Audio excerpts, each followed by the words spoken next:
Alhamdulillahirabbil alamin wassalatu wassalamu ala asyrafil anbiya'i wal mursalin nabiyina Muhammad wa ala alihi wa ashabihi wa man tabi'ahum bi ihsanin ila yaumiddin. Amma ba'du. Ayyuhal ikhwah wa ayyatuhal akhwat, kaum muslimin wal muslimat rahimani wa rahimakumullah. Kita lanjutkan kajian kita pada kitab Al-Aqidah At-Tahawiyah karya Al-Imam Abu Ja'far At-Tahawi rahimahullahu ta'ala. Kita sampai pada ucapan penulis Al-Imam At-Tahawi rahimahullah, wa nara al-jama'ata haqqa wa sawaba wal furqata zaygan wa adzaba. Dan kami meyakini bahwa al-jamaah adalah suatu kebenaran dan perpecahan adalah suatu penyimpangan dan siksaan. Al-Imam At-Tahawi rahimahullahu taala di sini ingin menyampaikan kepada kita tentang akidah Ahlussunnah wal Jamaah, tentang wajibnya al-jamaah dan larangan dari menyelisihi al-jamaah. Karena sumber perpecahan, sumber kebinasaan yang terjadi di kalangan ahlul bid'ah adalah tatkala mereka mengabaikan akidah yang mulia ini, seperti orang-orang Khawarij dan sebagainya. Oleh karenanya Al-Imam At-Tahawi rahimahullah menegaskan di sini tentang akidah Ahlussunnah wal Jamaah, tentang masalah pentingnya al-jamaah. Beliau mengatakan wa nara, dan kami, yaitu Ahlussunnah wal Jamaah, nara di sini maksudnya adalah meyakini. Jadi bukan berpendapat, kami memandang, tidak. Tetapi nara dalam kitab-kitab akidah maksudnya adalah meyakini. Dan ini faedah bahwa kalimat nara dalam kitab-kitab akidah maksudnya adalah meyakini. Bukan saya berpendapat seperti dalam masalah fikih misalkan, ara saya berpendapat ya begini dan begitu. Itu dalam masalah fikih. Tapi dalam masalah akidah, makna nara maksudnya adalah meyakini. Al-jamaah. Lafaz al-jamaah ayyuhal ikhwah banyak disebutkan dalam hadis Nabi sallallahu alaihi wasallam. Seperti misalkan dalam hadis Nabi sallallahu alaihi wasallam, al-jama'atu rahmah wal furqatu adzab. Dan ini landasan apa yang disebutkan oleh Imam Tahawi dari perkataan beliau dalam akidah tadi. Al-jama'atu rahmah, jamaah adalah rahmat, kasih sayang. Wal furqatu adzab, dan perpecahan adalah sebuah adzab, siksaan. Demikian juga dalam hadis Nabi sallallahu alaihi wasallam ketika beliau menceritakan tentang perpecahan umat. Sataftariqu hadhil ummah ala salasin wa sab'ina firqah kulluha finnar illa wahidah. Qalu man ya Rasulullah? Qala al-jamaah. Kata Nabi sallallahu alaihi wasallam, umatku terpecah belah menjadi 73 golongan. Semuanya di neraka. Yani terancam di neraka, sekalipun enggak mesti kekal. Terancam dengan neraka. Dan tidak mesti mereka adalah kafir. Karena Nabi menyebut mereka adalah umatku. Jadi umat Islam. Jadi 73 golongan tersebut terancam dengan neraka kecuali satu. Ketika Nabi SAW ditanya siapa mereka, beliau mengatakan al-jamaah. Berarti lafaz al-jamaah ada di dalam hadis-hadis Nabi SAW. Tapi yang paling penting, apa yang dimaksud dengan al-jamaah? Karena banyak orang mengklaim bahwa diri mereka adalah al-jamaah. Bahkan kelompok Khawarij seperti LDII menganggap mereka lah yang dimaksud dalam hadis, karena mereka namanya Islam jamaah, ya kan? Nah, padahal apakah benar bahwa mereka adalah al-jamaah yang dimaksud dengan hadis? Ya, oleh karenanya perlu bagi kita untuk memahami apa yang dimaksud dengan al-jamaah. Jika kita membaca keterangan-keterangan para ulama, memang terdapat perbedaan di kalangan para ulama tentang makna al-jamaah. Ada yang mengatakan al-jamaah maksudnya adalah Al-Quran. Ada yang mengatakan maksudnya al-jamaah adalah sunnah Rasulullah. Ada yang mengatakan al-ulama ahlul hadis. Makanya seperti Imam Ahmad atau Imam Bukhari ketika ditanya siapa al-jamaah yang dimaksud dalam hadis, beliau mengatakan illam yakunu ahlal hadis fala adri manhum. Kalau mereka bukan ahlul hadis, saya enggak tahu siapa lagi yang dimaksud dengan al-jamaah itu. Ya. Baik. Dan di sana juga ada yang berpendapat bahwa yang dimaksud dengan al-jamaah adalah para sahabat. Ada juga yang mengatakan bahwa al-jamaah adalah pemimpin. Ya, pemimpin yang wajib ditaati, ya, yang wajib dihormati, itu adalah makna al-jamaah. Perbedaan di kalangan para ulama. Namun, jika kita cermati secara seksama juga, ternyata perbedaan lafadz di kalangan para ulama tersebut sebenarnya bukan perbedaan yang bertentangan. Tetapi, ya, bisa diambil sebuah kesimpulan, yaitu makna al-jamaah ada dua macam. Yang pertama adalah jama'atun fil adyan, persatuan dalam agama, dalam pemahaman.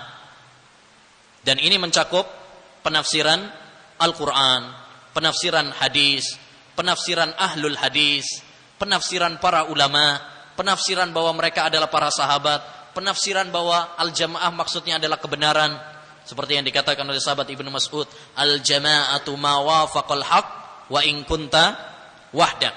Jamaah adalah suatu kebenaran sekalipun kamu sendirian. Ya, penafsiran-penafsiran tersebut tidak bertentangan, karena maksud mereka adalah persatuan dalam masalah agama, yang itu tidak terwujudkan kecuali apabila kita bersatu di atas Al-Quran, di atas hadis, di atas pemahaman para sahabat, pemahaman ahlul hadis, pemahaman para ulama rabbaniyun, sehingga nggak bertentangan. Adapun yang kedua, jamaah yang kedua adalah al-jama'atu fil abdan, persatuan dalam badan. Ya, persatuan dalam badan yang dimaksud adalah para pemimpin. Ya, para pemerintah. Ya, para pemerintah, auliyaul umur. Ini al-umara. Mereka adalah para jamaah yang dimaksud juga. Karena tidak tegak, tidak terwujudkan persatuan ayyuhal ikhwah kecuali dengan taat kepada para pemimpin kita. Kalau rakyat tidak mentaati para pemimpin mereka, ya, bahkan mereka adalah memberontak para pemimpin mereka, maka yang terjadi adalah kekacauan. Yang terjadi adalah kerusakan. Sebagaimana yang terbukti dalam sejarah, ya, sepanjang sejarah, tatkala rakyat, ya, mereka memberontak para pemimpin mereka, tidak menghormati para pemimpin mereka, tidak mentaati para pemimpin mereka, maka yang terjadi adalah kerusakan. Dan dulu sudah kita jelaskan bagaimana akidah Ahlussunnah wal Jamaah tentang masalah pemimpin. Ya, apa kewajiban kita sebagai rakyat terhadap para pemimpin dan kewajiban pemimpin terhadap rakyat. Kesimpulannya bahwa makna al-jamaah ada dua macam. Yang pertama adalah jamaah fil adyan, dalam pemahaman, dalam beragama, yang itu tidak terwujudkan kecuali dengan Quran, hadis, dengan pemahaman para sahabat Nabi sallallahu alaihi wasallam. Dan yang kedua adalah jamaah di dalam badan, yang itu tidak terwujudkan kecuali apabila kita taat kepada para pemimpin. Alal mar'il muslim as-sam'u wat ta'ah. Kewajiban bagi seorang rakyat yang muslim adalah mendengar dan taat. Dan dua jamaah ini, makna ini saling berkaitan. Saling berkaitan. Ya. kalau kita ingin mewujudkan persatuan dalam agama, maka kita harus apa? Ya, konsekuensinya juga yaitu harus taat kepada para pemimpin kita selagi bukan maksiat. Dan persatuan di dunia tidak juga terwujudkan kalau kita berbeda-beda di dalam agama, kita berbeda-beda di dalam pemahaman. Yang terjadi adalah perbedaan. Ya, yang terjadi adalah perbedaan, perpecahan, ya, dan permusuhan di antara satu dengan yang lain. Jadi makna al-jamaah ada dua, jamaah fil adyan dan jamaah fil abdan, dan duanya saling berkaitan. Lalu kata beliau, wa naral jama'ata haqqan wa shawaba. Kami memandang al-jamaah itu adalah suatu kebenaran yang diperintahkan oleh Allah dan diperintahkan oleh Rasulullah SAW dalam banyak hadisnya, sebagaimana nanti akan saya sampaikan insyaallah taala setelah ini. Kemudian kata beliau, wal furqata. Demikian juga kami memandang, meyakini bahwa perpecahan, ya, perpecahan, furqah. Dan dulu juga sudah pernah kita sampaikan bahwa iftiraq beda dengan ikhtilaf, perbedaan. Karena setiap perbedaan tidak mengharuskan perpecahan. Ya, kita boleh berbeda pendapat, tapi nggak boleh apa? Berpecah belah. Ya. Kalau perbedaan itu ada yang dibolehkan, ada yang tidak diperbolehkan. Tapi kalau permusuhan, perpecahan tidak diperbolehkan sama sekali. Ya. Oleh karenanya, camkan satu kaidah bahwa perbedaan apapun jika sampai menjurus kepada permusuhan, maka itu adalah, ya, perbedaan yang tercela. Ya, misalkan dalam masalah fikih. Dalam masalah fikih, ada yang sujud mendahulukan lututnya dulu, ada yang mendahulukan tangannya dulu. Ini adalah masalah fikih yang hukum asalnya adalah boleh saja berbeda pendapat. Tapi kalau sudah sampai pada taraf permusuhan, ya, sampai pada taraf yang satu menghina yang lain, maka ini adalah, ya, tercela, terlarang. Ya, kapan saja perbedaan menjurus kepada permusuhan, maka dia berubah menjadi, ya, satu hal yang tercela. Dan furqah, perbedaan di sini menjadi dua juga, sama seperti al-jamaah, karena al-furqah di sini lawan kata dari al-jamaah. Kalau al-jamaah ada dua macam, yaitu al-jamaah fil abdan dan jamaah fil, ya, adyan. Demikian juga dalam al-furqah. Ya, al-furqah terbagi menjadi dua macam. Ada al-furqah fil adyan, ya, perpecahan, perbedaan di dalam pemahaman, baik pemahaman Al-Quran ataupun pemahaman hadis Nabi Muhammad SAW dalam beragama. Ya, yang satu Islam, yang satu Hindu, Buddha, ya, Nasara, Yahudi dan sebagainya. Taib. Yang kedua adalah, ya, al-furqah fil abdan, perbedaan dalam badan, ketika mereka tidak taat kepada para pemimpin mereka, ketika mereka memberontak para pemimpin mereka, maka ini juga adalah al-furqah fil abdan, dan dua-duanya adalah tercela. Oleh karenanya kata beliau, wal furqata zayghaw wa adzaba, dan perpecahan itu adalah zaygh, penyimpangan. Karena dilarang oleh Al-Quran, dilarang oleh hadis Nabi Muhammad SAW dalam banyak ayatnya, dalam banyak hadisnya. Taib. Wa adzaba, dan itu adalah azab, siksaan, sebagaimana dalam hadis Nabi SAW, al-jama'atu rahmah wal furqatu adzab. Jamaah itu adalah, ya, rahmat, sedangkan, ya, perpecahan, sedangkan permusuhan adalah azab dari Allah Subhanahu wa taala. Taib. Jadi ayyuhal ikhwah, Al-Imam At-Tahawi rahimahullah di sini ingin menjelaskan kepada kita tentang masalah al-jamaah.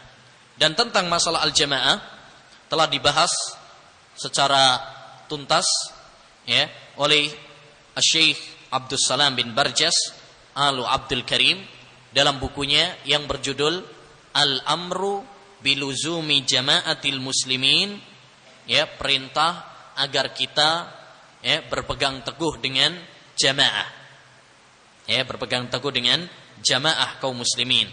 Wa adami mufaraqatihim, dan larangan untuk, ya, berpisah, ya, atau berpaling dari jamaah, ya, kaum muslimin.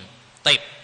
Saya akan ringkaskan beberapa intisari dari buku ini, ya, sebagai pelengkap dari pembahasan yang disampaikan oleh Imam At-Tahawi rahimahullahu taala. Karena masalah ini adalah masalah yang sangat penting, ya, masalah yang sangat penting yang dibahas di dalam Al-Qur'an, dibahas di dalam hadis Nabi sallallahu alaihi wasallam, yang manfaatnya adalah kembali kepada umat semuanya, kembali kepada keamanan, kedamaian yang diidamkan oleh semua orang. Taib. Poin yang pertama, beliau membawakan tentang dalil-dalil baik dari Al-Qur'an ataupun hadis Nabi sallallahu alaihi wasallam tentang wajibnya jamaah. Wajibnya kita mengikuti apa? Al-jamaah. Dan tadi sudah kita sampaikan, ya, definisi al-jamaah tadi sudah. Tinggal kita di sini yang pembahasan selanjutnya adalah tentang dalil-dalil dari Al-Quran dan hadis yang mewajibkan kita untuk al-jamaah, mengikuti al-jamaah. Taib. Di antaranya beliau membawakan ayat surat Al-Imran ayat 103. Allah berfirman, wa'tasimu bihablillahi jami'an wa la tafarraqu. Wa'tasimu bihablillahi jami'an wa la tafarraqu. Bersatulah kalian dengan tali Allah, ya, dengan tali Allah. Salah satu penafsiran tali Allah adalah al-jamaah, sebagaimana ditafsirkan oleh sahabat Ibnu Mas'ud. Ya, beliau mengatakan, qala Ibnu Mas'ud, hablullah ay al-jamaah. Taib. Jadi banyak penafsiran tentang bihablillah, tali Allah. Ada yang mengartikan Al-Quran, ada yang mengartikan Islam, ada yang mengartikan ikhlas, ada yang mengartikan sahabat, ada yang mengartikan al-jamaah, dan semua itu tidak bertentangan. Ya, karena sebagaimana kata Imam Ibnu Al-Qayyim, bahwa aksaru tafasiris salaf bil misal. Kebanyakan penafsiran para ulama ussalaf itu dengan contoh saja. Jadi termasuk tali Allah adalah Islam, termasuk tali Allah adalah, ya, misalkan al-jamaah. Jadi itu penafsiran-penafsiran yang tidak saling bertentangan antara satu dengan yang lain. Adapun hadis banyak sekali. Di antaranya hadis Abu Hurairah radhiyallahu an, di mana Nabi sallallahu alaihi wasallam bersabda, "Innallaha yardha lakum salasan wa yakrahu lakum salasan. Fayardha lakum an ta'budu wa la tusyriku bihi syai'a wa an ta'tasimu bihablillahi jami'an wa la tafarraqu wa yakrahu lakum qila wa qal wa kasratas su'al wa idha'atal mal." Sesungguhnya Allah ridha kepada kalian 3 hal dan benci kepada kalian dari 3 hal. Ya, ridha kepada kalian agar kalian beribadah kepadanya, tauhid. Dan yang kedua, dan tidak berbuat syirik. Dan yang kedua, wa anta ta'tasimu bihablillahi jami'an wa la tafarraqu. Ini yang menjadi pembahasan, yaitu kalian berpegang teguh dengan tali Allah semuanya dan tidak berpecah belah.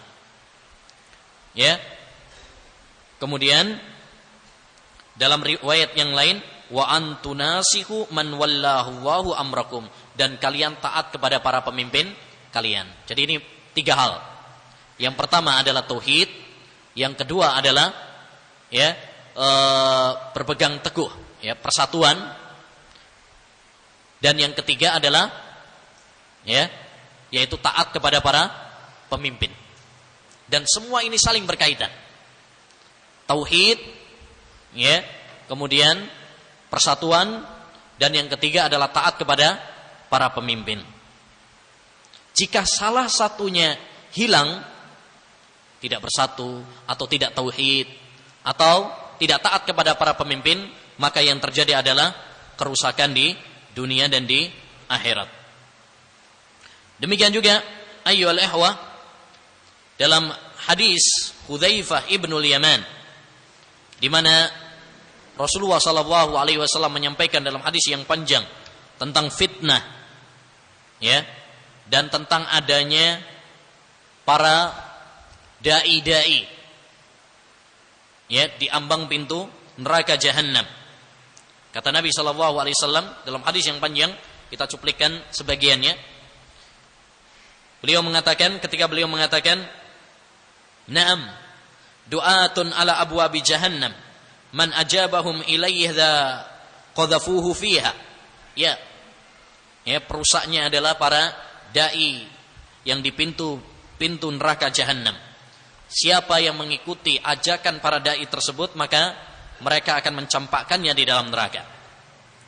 Lalu kemudian Rasulullah sallallahu alaihi wasallam mensifatkan tentang sifat-sifat mereka.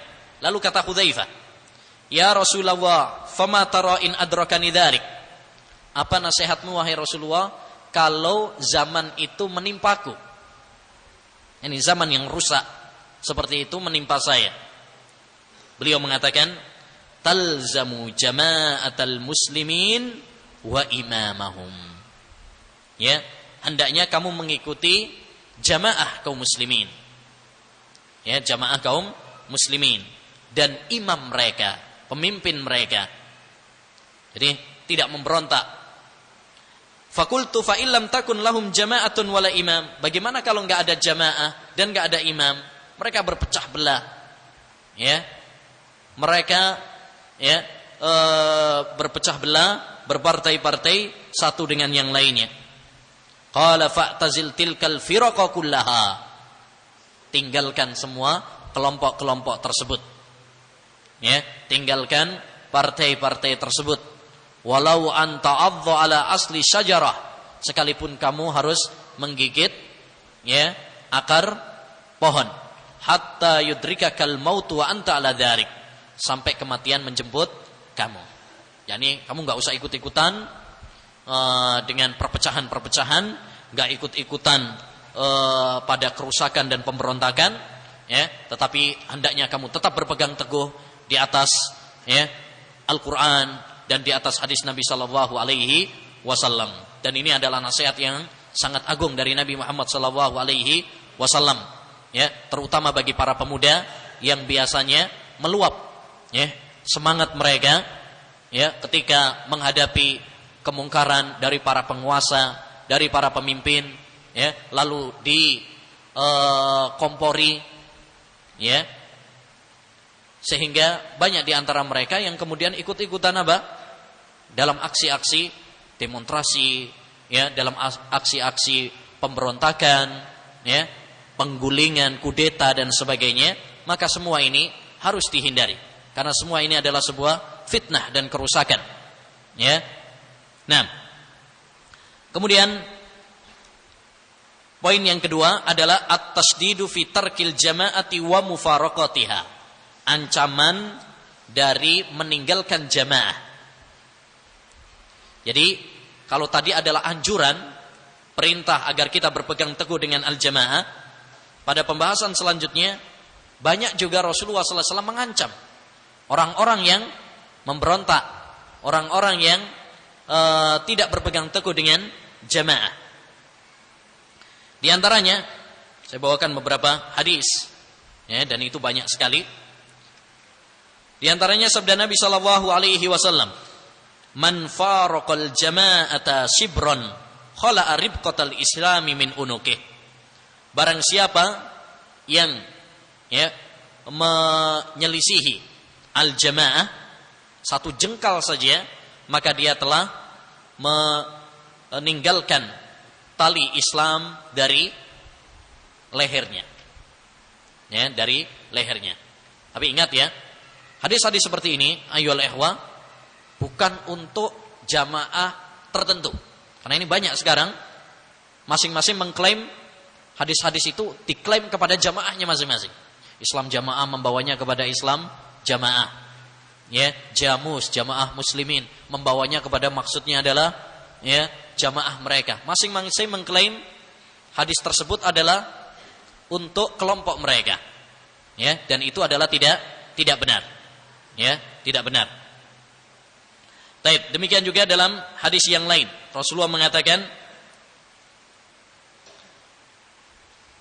dalam hadis, "Man kharaja minat ta'ati wa faraqal jamaah famata mata mitatan jahiliyah."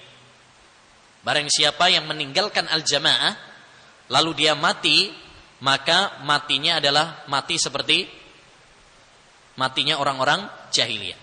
Tapi bukan kafir. Yakni matinya sifatnya seperti orang-orang jahiliyah dahulu yang mati tidak memiliki apa? Imam. Tidak memiliki pemimpin. Nah, hadis-hadis ini harus dipahami dengan benar. Ya. Hadis-hadis ini sahih. Hadis-hadis ini adalah benar agar kita berpegang teguh dengan al-jamaah dan tidak boleh keluar dari al-jamaah. Tapi bukan jamaah ini adalah jamaah Islam jamaah atau kelompok ini atau kelompok itu, tidak. Al-jamaah di sini tadi yaitu jamaah kita berpegang teguh dengan Islam, itu yang pertama, dan yang kedua adalah al-jamaah yang dimaksud adalah kita taat kepada pemimpin. Pemimpin, dan pemimpin yang dimaksud di sini adalah pemimpin yang diakui oleh semua rakyat, bukan pemimpin yang dibaiat hanya beberapa orang saja, yang dibaiat oleh sekelompok orang saja. Padahal mereka tidak memiliki kekuatan, tidak memiliki tanah, tidak memiliki tentara. Ya, ini bukan jamaah atau bukan imam yang dimaksud di dalam ayat-ayat dan hadis Nabi Muhammad sallallahu alaihi wasallam. Baik. Selanjutnya, ayyuhal ikhwah, pembahasan yang ketiga adalah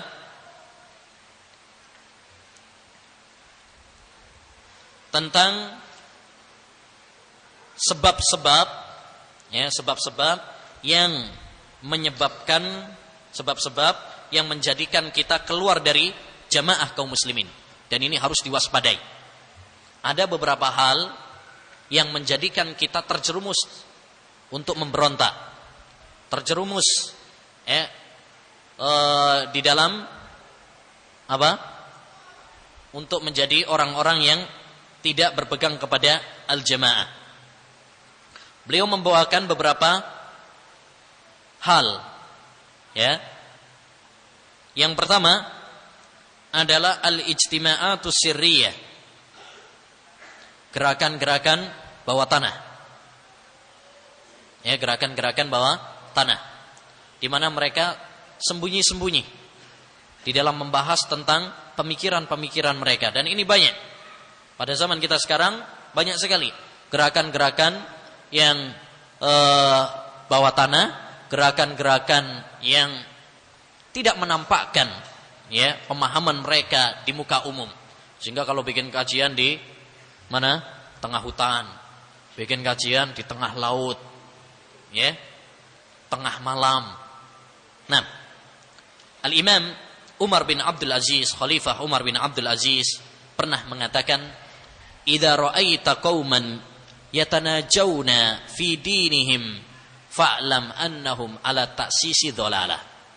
Jika kamu melihat suatu kaum yang berbisik-bisik dalam urusan agama mereka, maka ketahuilah bahwa mereka sedang membangun kesesatan. Ya, oleh karenanya ayolah ikhwah, enggak usah ikut-ikutan apa? Gerakan-gerakan sirri, ya, gerakan-gerakan bawah tanah, gerakan-gerakan rahasia, ya. Nah, dan ini banyak sekali. Dan yang kedua, mukhalafatus syar'i fi tariqatil amri bil ma'ruf wan nahyi 'anil munkar. Menyelisihi syariat tentang metode amar ma'ruf nahi munkar. Dan ini juga banyak sebagian kelompok ingin menegakkan amar ma'ruf nahi munkar, tapi caranya keliru. Niat mereka baik, tapi caranya yang keliru, metodenya yang salah. Dahulu pernah ada seorang khawarij, ya, yang keluar ingin mengingkari kemungkaran. Maka melihat hal itu, Hasan Al-Basri berkata, "Miskinun ra'a munkaran fa ankarahu fawaqa'a fima huwa ankaru minhu. Seorang miskin yang melihat suatu kemungkaran lalu dia mengingkarinya, namun semakin parah. Ya, dan ini banyak. Sekarang antum lihat ada sebagian di Jakarta terutama, ya, banyak beberapa gerakan mereka ingin melengsarkan, ya, Gubernur Jakarta misalkan, tapi dengan cara-cara kekerasan. Niat mereka baik, ya, masalah niat, ya, niat mereka adalah baik, tapi harus dengan apa? Tidak cukup hanya dengan niat yang baik, harus disesuaikan dengan apa? Metode yang sesuai dengan syariat, ya, metode yang sesuai dengan syariat, bukan dengan cara-cara yang bertentangan dengan syariat. Karena kerap kali, acap kali cara-cara seperti itu malah mendatangkan kerusakan yang lebih besar, ya. Nah, dan di antara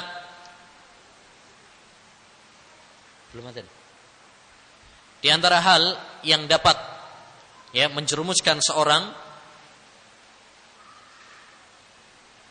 dari, ya, untuk memberontak, untuk berpaling dari jamaah adalah ittiba'ul hawa, mengikuti hawa nafsu. Islam ayyuhal ikhwah,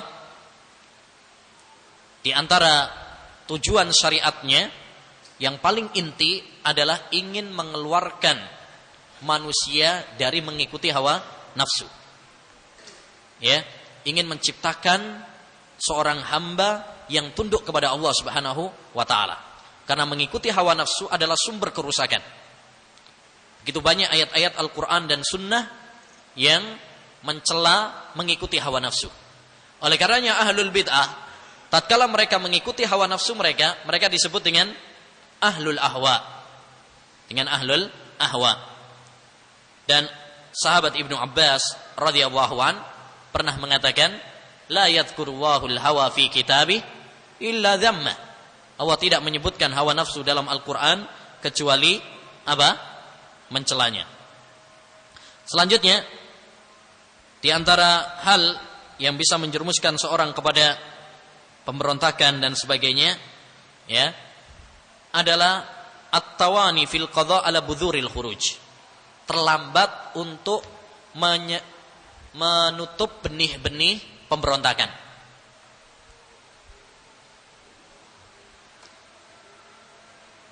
Ya. Seorang ulama pernah mengatakan, man aghfala as-saghir hatta yakbur wal qalila hatta yakthur wal khafiyya hatta yadhhar halla bihi aksara min hadha. Siapa yang meremehkan sesuatu yang kecil, nunggu sampai gede duluan, yang dikit nunggu sampai banyak, akhirnya apa? Ya, urusannya semakin susah.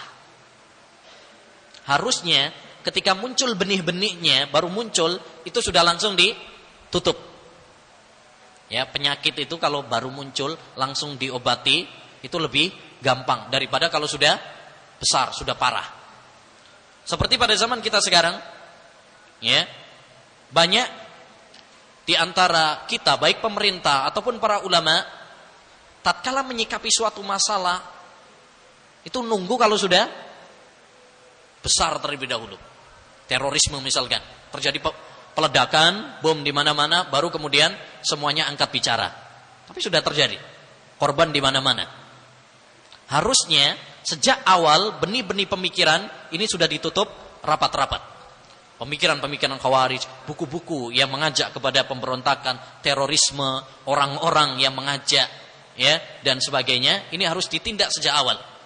Ya, jangan nunggu sampai harus berjatuhan korban terlebih dahulu. Dan ini ayyuhal ikhwah penting, karena sekarang banyak gerakan-gerakan yang bertentangan dengan syariat, ya, bertentangan dengan syariat, ya, yang mengajak kepada pemberontakan, ya, yang bertentangan dengan Islam, ya, mulai dari Qaeda, ISIS dan sebagainya, seperti ini hendaknya kita harus waspada, ya, dari semua itu. Taib. Dan di antara yang terakhir di antara hal yang dapat menjerumuskan seorang kepada pemberontakan adalah suudzon kepada para pemimpin dan mencela para pemimpin. Nah, ini berbahaya. Karena kalau seseorang sudah suudzon, ya, pandangannya adalah pandangan benci, maka kesalahan sekecil apapun akan menjadi besar. Wa ainur ridha an kulli aibin kalilah wa ainus suhti tubdil masawiyah. Pandangan cinta itu akan menutupi segala kekurangan, tapi pandangan benci akan menampakkan segala cacat, sekecil apapun. Kalau kita sudah benci sama pemerintah, salah dikit saja akan menjadi besar. Lebih parah lagi kalau sudah mencela para pemerintah, ya, mencela para pemimpin. Mereka tidak dihormati, ya, mereka tidak dihargai. Oleh karenanya dalam Islam mencela para pemimpin nggak boleh. Ya, dahulu Anas bin Malik pernah mengatakan, nahana kubara'una min ashabi Rasulillah sallallahu alaihi wasallam alla nasubba umara'ana. Para pembesar senior, para sahabat Nabi melarang kami untuk mencela para pemimpin kami. Ini ajaran para sahabat Nabi sallallahu alaihi wasallam. Ya. Oleh karenanya, ayyuhal ikhwah, walaupun mungkin negara kita negara demokrasi yang membolehkan seorang untuk, ya, berpendapat, ya, mengkritik bebas, ya, tapi kita harus tetap berpegang teguh dengan agama. Agama harus di atas segalanya. Seorang harus berpegang teguh dengan ajaran-ajaran Al-Quran dan Sunnah Nabi Sallallahu Alaihi Wasallam. Tidak tergoda atau ikut-ikutan dalam lumpur politik pada zaman kita sekarang. Oleh karenanya menakjubkan ucapan Syekhul Albani rahimahullahu taala tatkala beliau mengatakan, minas siyasatil yaum tarkus siyasah. Termasuk politik syar'i, politik Islam pada zaman kita sekarang ini adalah ninggalkan politik. Ya, kalau antum lihat berita sekarang ini, masya Allah, panas. Ya, orang-orang yang di atas sana pada rebutan kursi, pada rebutan kepemimpinan, saling menggulingkan, saling mencela antara satu dengan yang lain. Ya, namun hendaknya kita sebagai para penuntut ilmu, ya, tidak menyibukkan dan tidak campur ikut-ikutan terjerumus di dalam semua itu. Sibukkan dengan ilmu, sibukkan dengan amal, sibukkan dengan dakwah, ya, sibukkan dengan semua itu yang bermanfaat bagi kita di dunia dan di akhirat. Tidak ikut-ikutan dalam lumpur politik yang sekarang jauh dari Islam. Bahkan banyak politik-politik sekarang ini adalah diadopsi dari, ya, Barat. Demonstrasi, demokrasi, ya, yang pokoknya sisinya itu, ya, asalkan nggak terasi, itu biasanya, ya, banyak yang bertentangan dengan Islam. Taib. Ini ayolah ikhwah yang dapat kita bahas. Semoga Allah Subhanahu wa taala menjadikannya bermanfaat bagi kita semuanya. Wassallallahu wasallam ala nabiyina Muhammad wa ala alihi washabbihi ajmain. Assalamualaikum.